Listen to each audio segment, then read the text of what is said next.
Bueno, pues vamos ahora con el turno de José Luis Casado, de Dialogasex. Él es socio fundador de nuestra asociación, es sexólogo y profesor en secundaria. También es licenciado en Filosofía y Letras.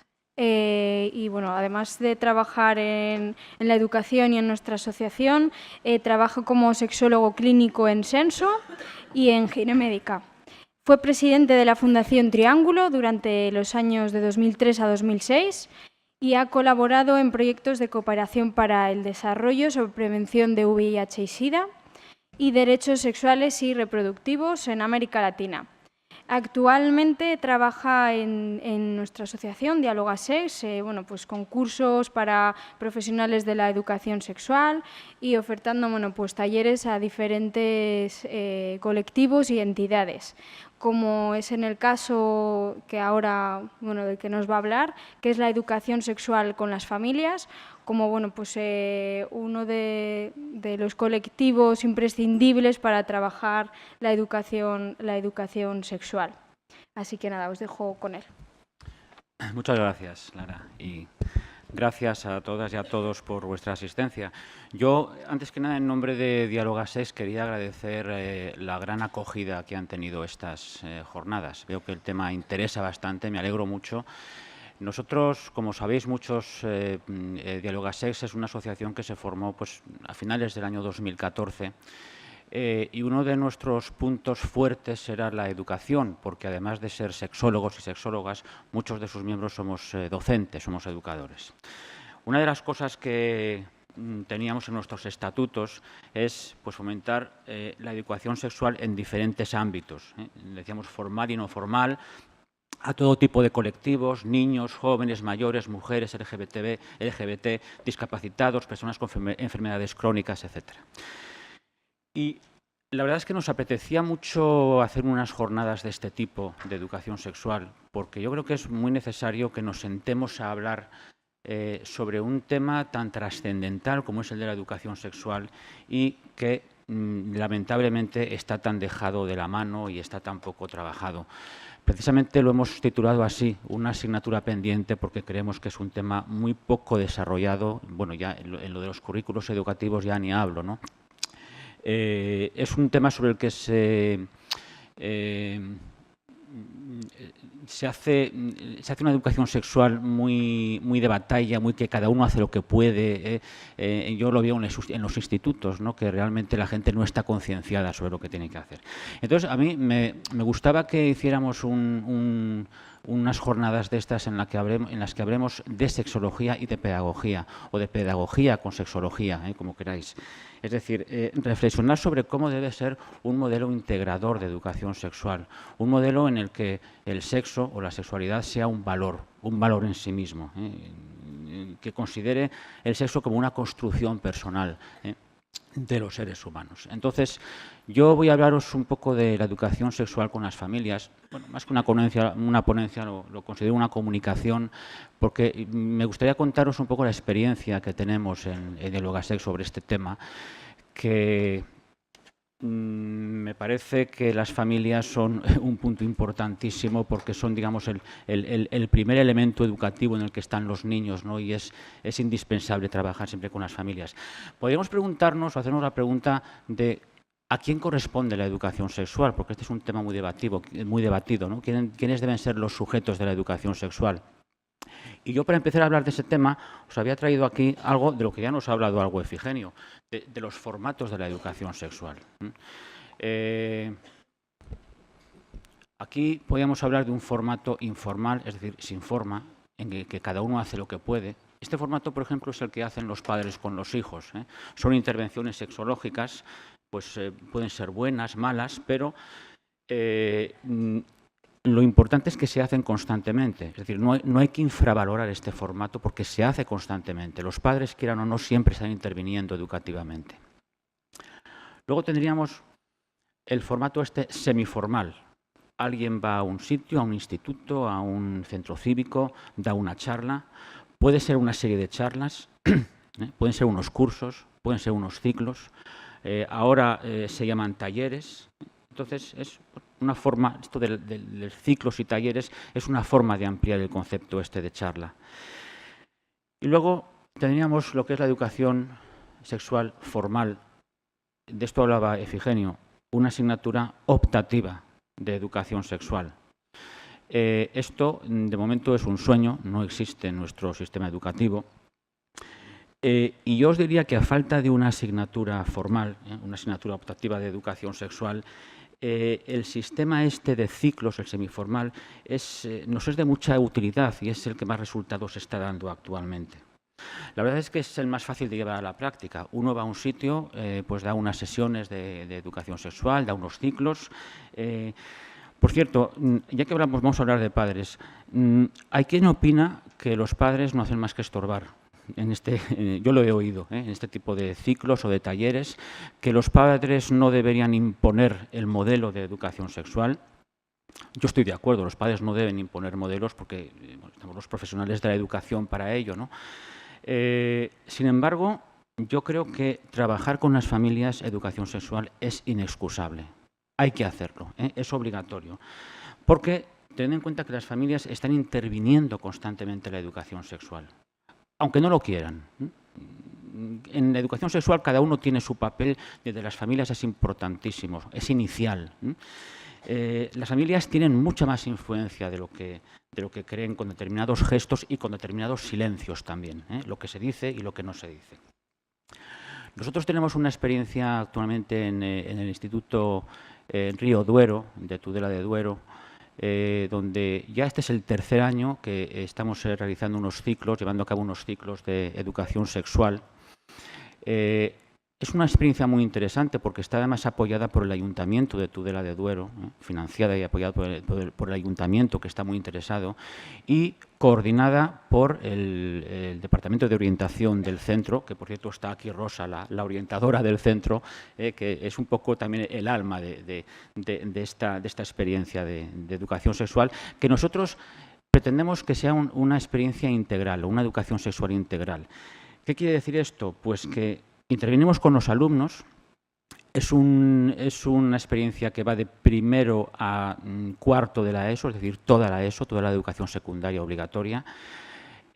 Intervenimos con los profesores también, sobre todo a principio de curso en septiembre, que están un poco más libres, intervenimos con ellos, nos reunimos con ellos y les hablamos de la experiencia.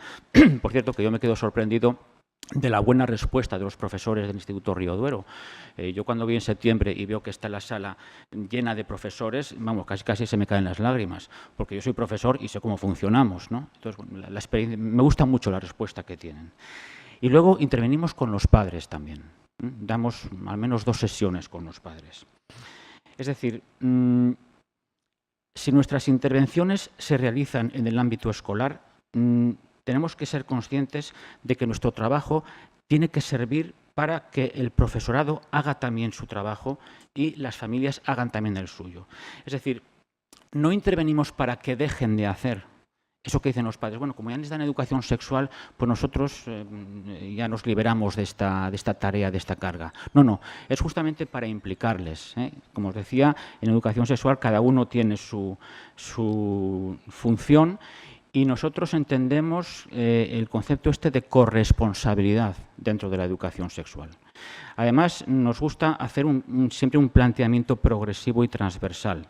Progresivo significa que la educación infantil se debe trabajar en todas las etapas educativas, desde infantil, primaria y secundaria. Y transversal significa que no hay, por ejemplo, un único responsable entre el profesorado a la hora de impartir educación sexual, sino que impregna todo el currículum y que, por tanto, es todo el profesorado y las familias también quienes deben responsabilizarse. Y nos interesa también el tema de la continuidad. Es decir, no nos gusta dar una charla, unos ciclos y marcharnos, sino formar a quienes están allí con ellos, a los profesores o a los padres, para que una vez que nosotros ya nos vayamos, ellos sigan con la labor, continúen con la labor.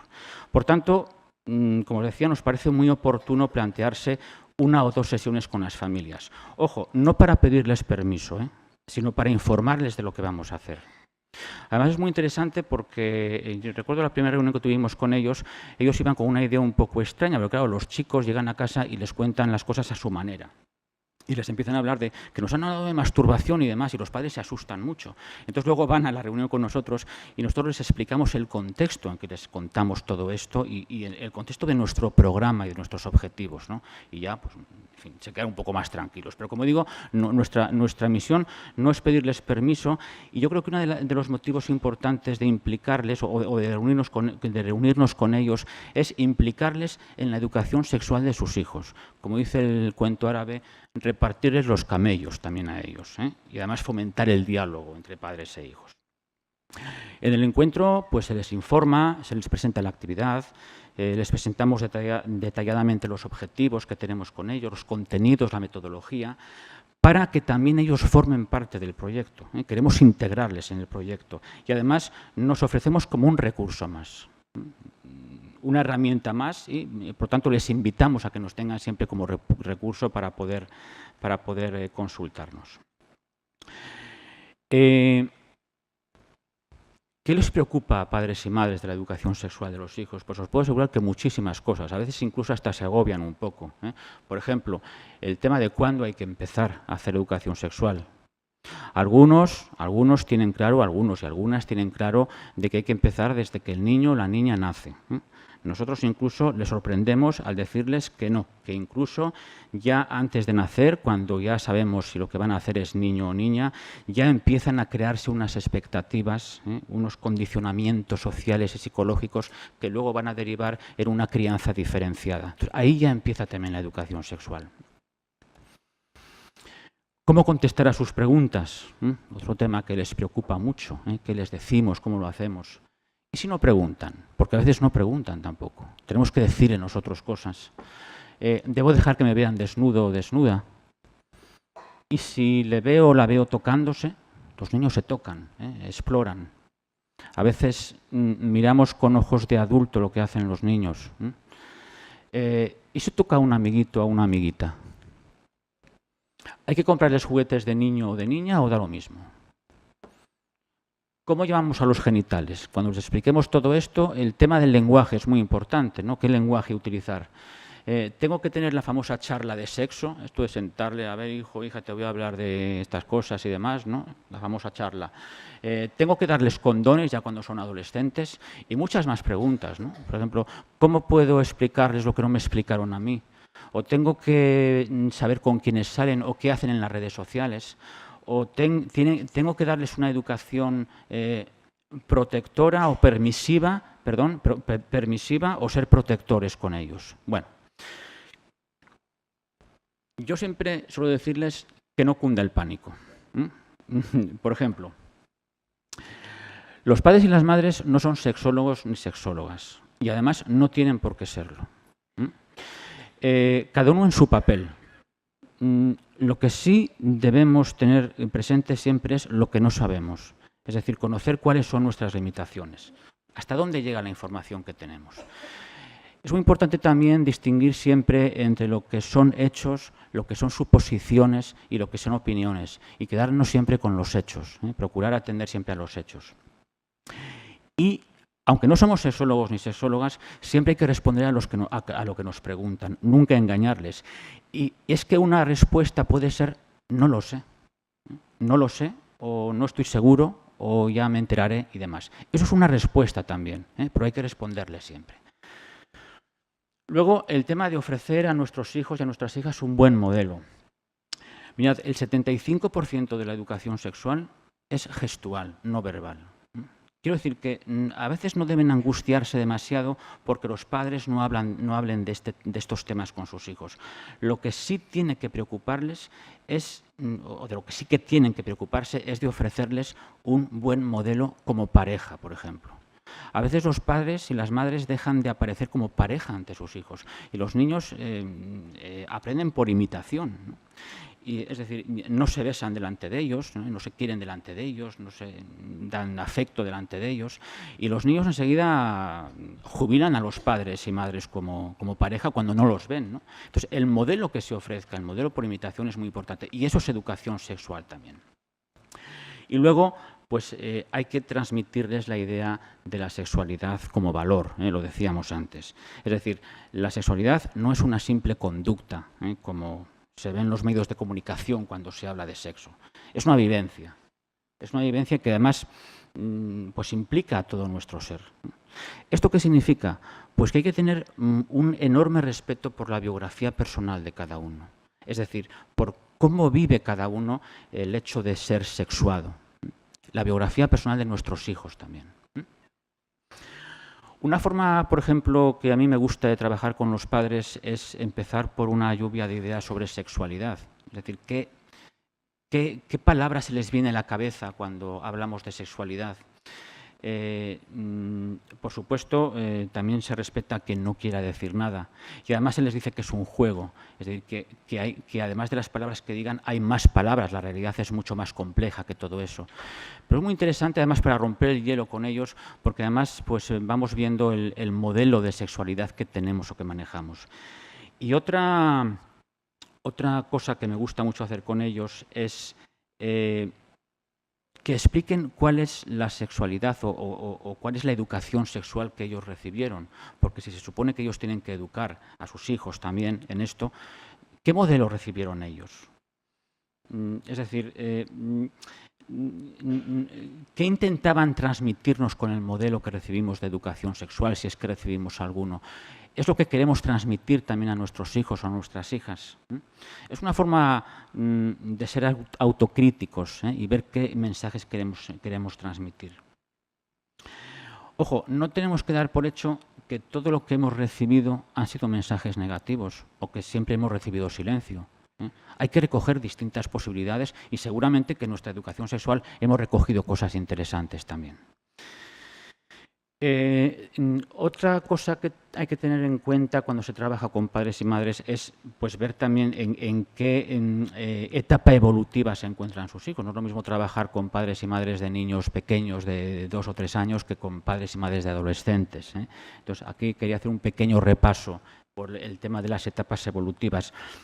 Yo nunca he trabajado con padres de infantil, niños muy pequeños, de 0 a 2 años, pero creo que tiene que ser lo más gratificante, porque me parece que son muy participativos, tienen que ser muy participativos y muy agradecidos, sobre todo cuando se dan cuenta de que la educación sexual, o sea, ya han empezado a trabajar en educación sexual con sus hijos, porque la educación sexual tiene que ver con más cosas que los genitales, como decía Efigenio, tiene que ver con cómo se acaricia a los niños, cómo se les coge, cómo se les da afecto, cómo se les transmite el cariño y el afecto, el tacto.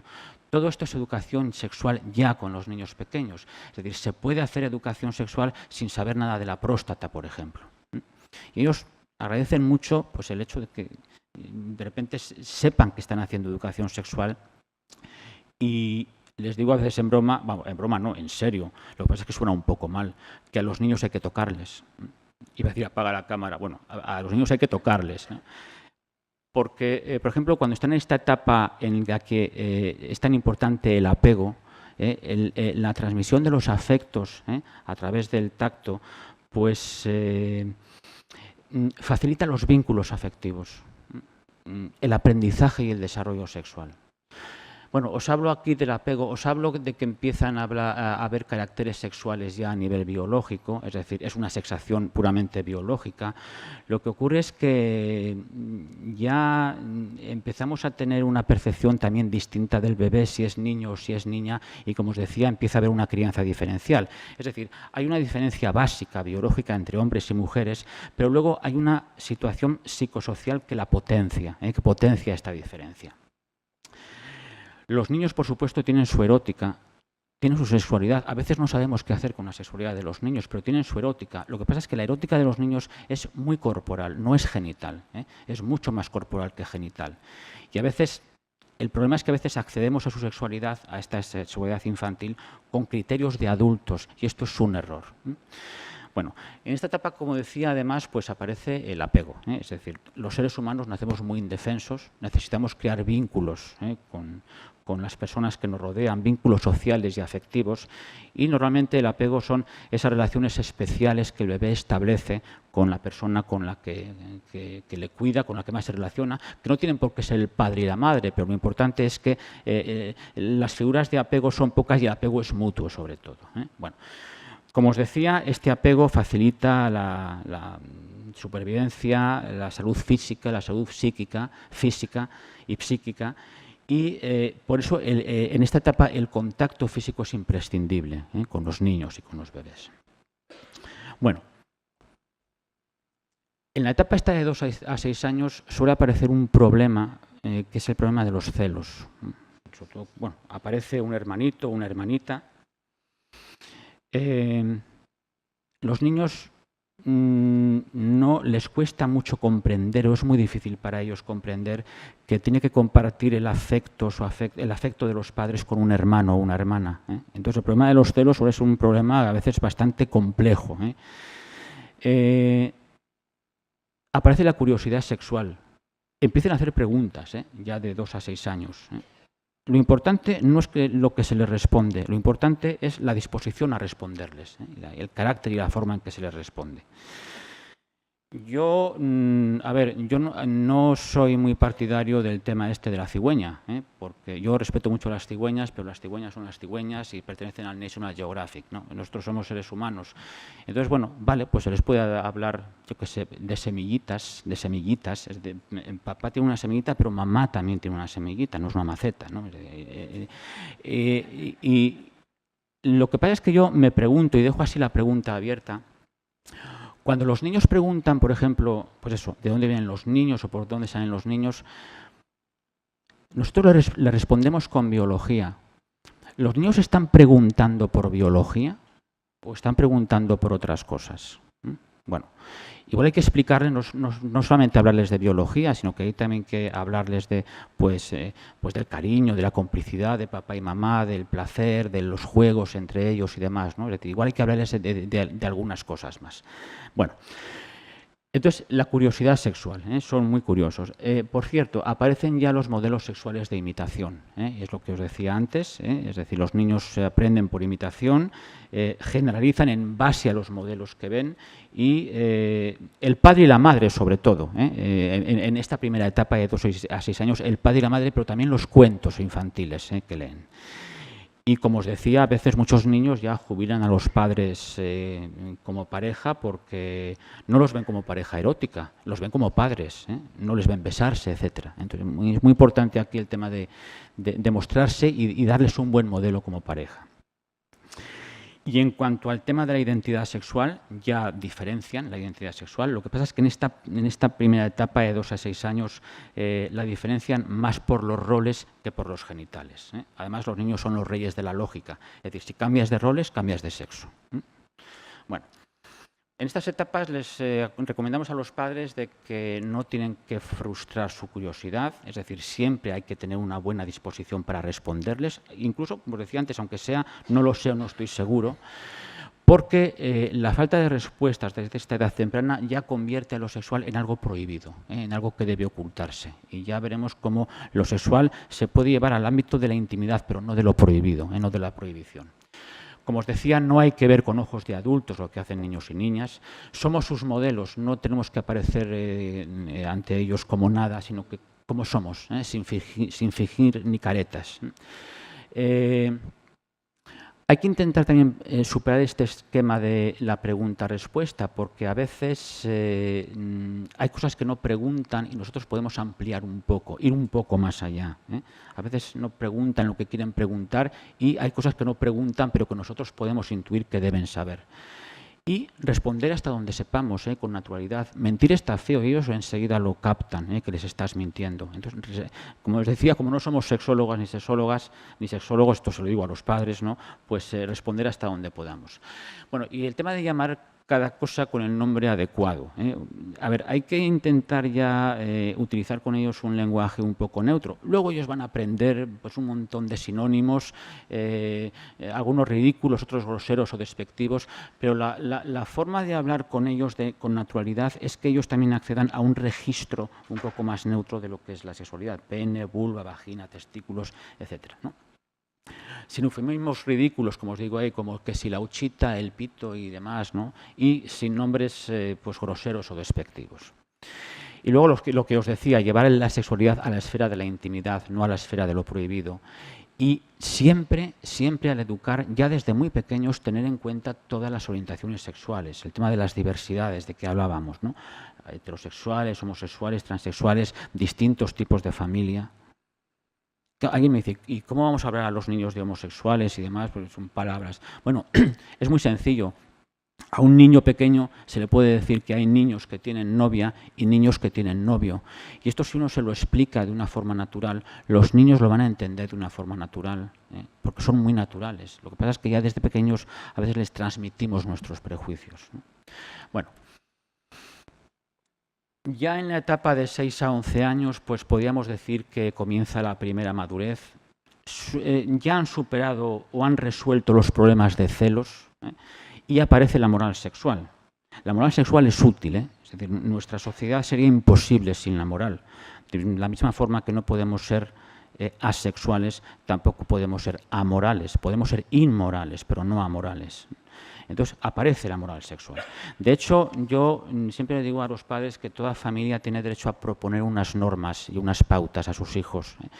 Porque si no es así, lo peor que le puede pasar a un niño o a un adolescente es creer que algo está permitido y que luego le riñan por haberlo hecho. Entonces tienen que tener unas normas. Y yo que trabajo con adolescentes, uno a veces se da cuenta de que los adolescentes más rebeldes en realidad están pidiendo a gritos normas. Alguien que les ponga una norma. Por supuesto, las normas son útiles, pero las van a transgredir. Esto hay que tenerlo en cuenta también. Aquí podemos tener una moral permisiva o una moral prohibitiva. Yo creo que si la educación es muy dura, deja huellas. Miedo, culpabilidad, etc. Y aparecen otros modelos sexuales intermediarios, aparte de los simbólicos. En la tele ya empiezan a haber conductas sexuales explícitas que no ven en la calle o en casa y además las ven en una secuencia temporal reducida. Es cuando ya hay que empezar a hacer con ellos pues, una crítica de esos modelos, lo mismo que hay que hacer crítica con ellos de los modelos de belleza imperantes. Bueno. Y ya aquí, en esta etapa, en la identidad sexual, ya la distinguen por los genitales también, y además con una lógica aplastante. Bueno, y luego tendríamos la etapa de la pubertad y de la adolescencia, que yo lo llamo una época de crisis. ¿Crisis por qué? Pues porque es una etapa en la que hay muchos cambios en un periodo de tiempo muy corto. Es decir, se activa toda la maquinaria hormonal y gonadal, comienza la capacidad reproductora, sus cuerpos cambian, y esto afecta mucho a su autoestima. Se ven mal, se sienten mal en su cuerpo. Aquí es muy importante también enseñarles, como os decía antes, a relativizar el modelo de belleza imperante. Curiosamente tienen un pensamiento muy rígido en cuanto a la sexualidad y a los roles sexuales. Mi amigo Iván Rotella solía decir, y le he oído decir muchas veces, que no hay nada más homófobo que una clase de la ESO, ni la conferencia episcopal. Y es cierto, es una cosa tremenda. Y es curioso porque ya en esta edad tienen mucha capacidad de relativizar, pero esta capacidad no la aplican en la primera etapa a los roles sexuales, porque les influye mucho la presión del grupo y la presión de los iguales. Bueno, empiezan ya también los sentimientos y las conductas eróticas. Ellos suelen tener prisa porque hay un cambio de estatus, el estatus de machito, y ellas suelen tener inquietud y temor porque a veces tienen mucho que perder, por ejemplo, que la llaman pelanduscas o facilonas, etc.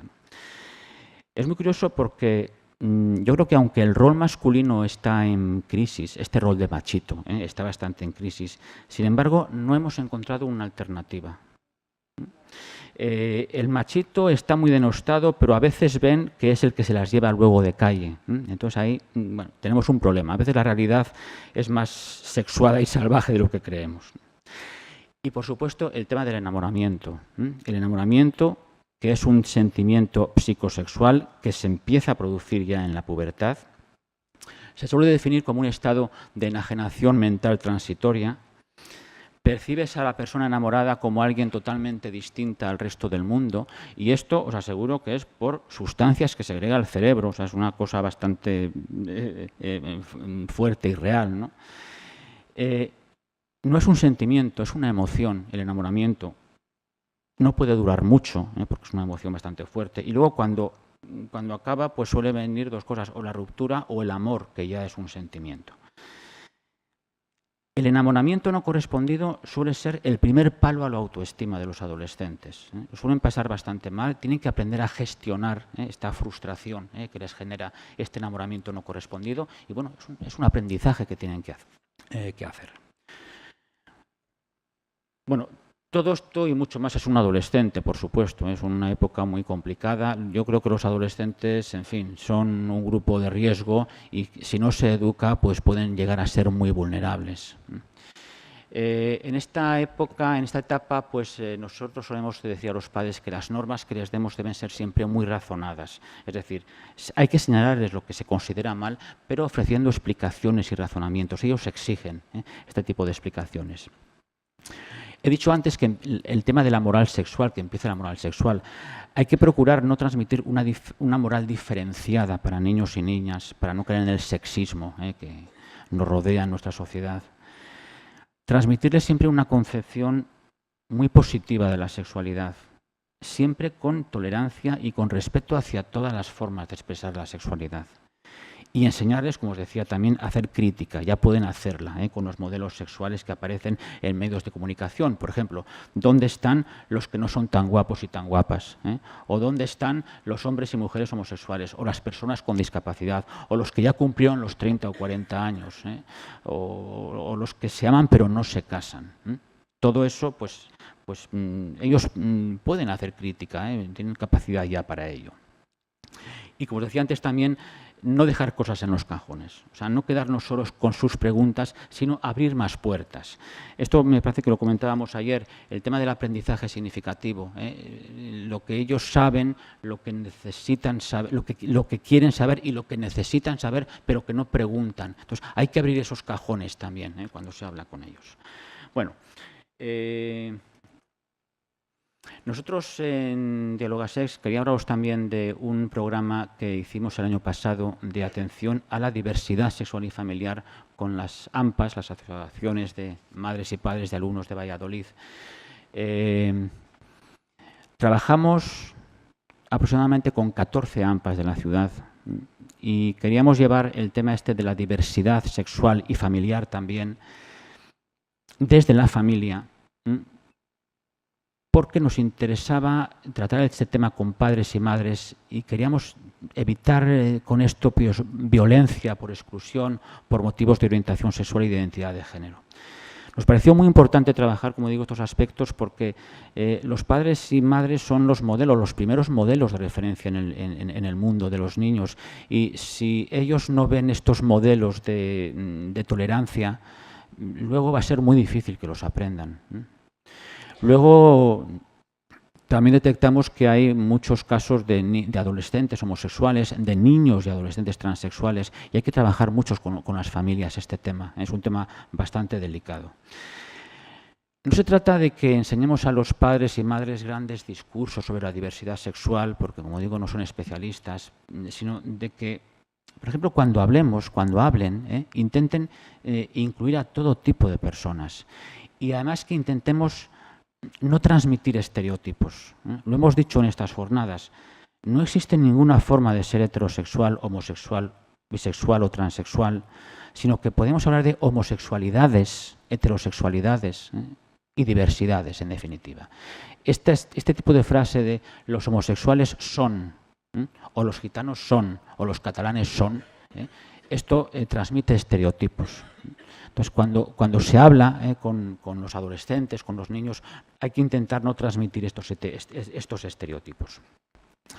Normalmente empezamos aclarando conceptos con las familias pues, sobre el hecho sexual humano, sobre los niveles estos niveles que manejamos los sexólogos de sexuación, sexualidad y erótica, y luego pues estas diferencias, bueno, aquí tenemos algunas fotos de cómo trabajamos con las familias, las diferencias está entre identidad sexual y orientación del deseo, que parece una tontería, pero esto hay mucha gente que no lo tiene claro todavía, es decir, la diferencia entre qué soy, soy hombre, soy mujer, y qué me gusta, las orientaciones del deseo.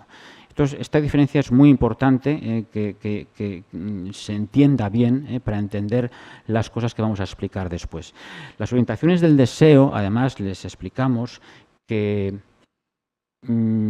temas como la homosexualidad, hay que olvidarse de las jerarquizaciones en las orientaciones del deseo. Yo sé que en el orden sexual reproductivo en el que vivimos, la homosexualidad no es una orientación sexual distinta, es una orientación sexual inferior. Y hay que salirse un poco de ese esquema.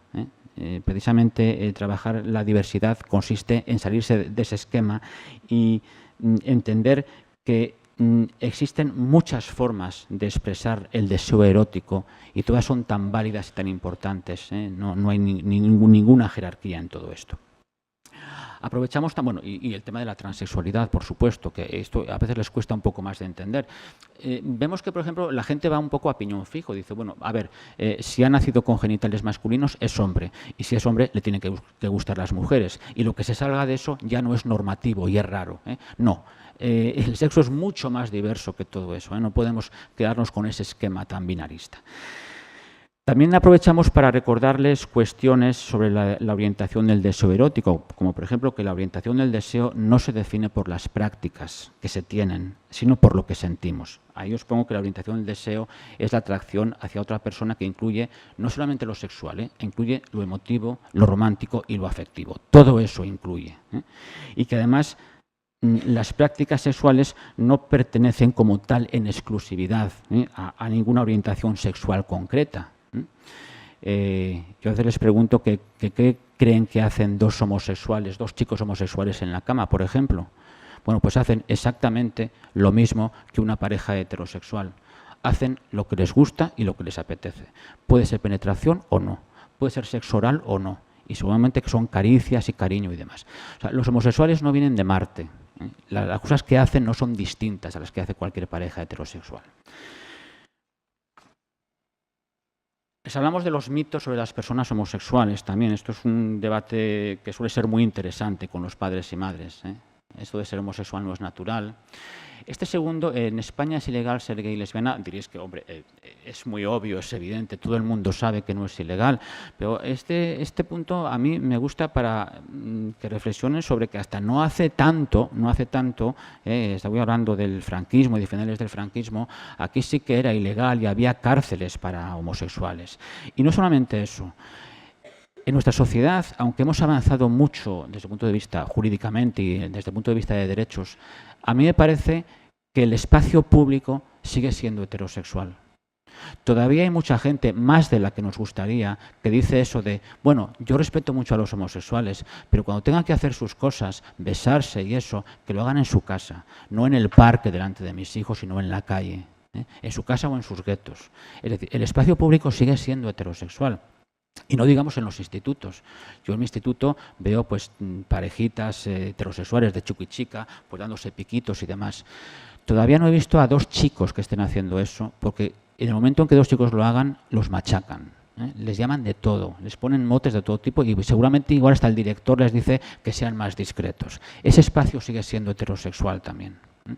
Tenemos que trabajar mucho todavía con eso. Bueno, el tema de, no voy a detener, ¿no? de que la homosexualidad es una opción y que se puede curar. Bueno, estas barbaridades que se oyen por ahí de vez en cuando, ¿no? Bueno, son mitos sobre la homosexualidad que todavía funcionan en nuestro imaginario cultural y que todavía tenemos ahí, y la gente dice, bueno, pues algo malo habrá, o no sé quién decía el otro día que este tipo de temas como la homosexualidad pasó de ser un pecado a ser una enfermedad, es decir, pasó de la Iglesia a la medicina, que también la estigmatizó como una enfermedad, y esto sigue en nuestro imaginario cultural. Bueno, y por último, tenía hasta -4, no quiero quitar tiempo, luego si queréis hacer alguna pregunta, algunas estrategias para trabajar la diversidad con las familias. Aquí, bueno, pues muy importante. Primero, no culpabilizar a las familias por no entender la homosexualidad o la transexualidad de sus hijos. Esto es lógico. Es decir, mirad, si a un chico o a una chica homosexual les cuesta explicarse a sí mismos y les cuesta salir adelante una sociedad heterosexista, a las familias también, ¿cómo no les va a costar también? Las familias tienen que tener su proceso también y tienen que salir poco a poco del armario también. Entonces, esto es normal y bueno, tenemos que apoyar también a esas familias.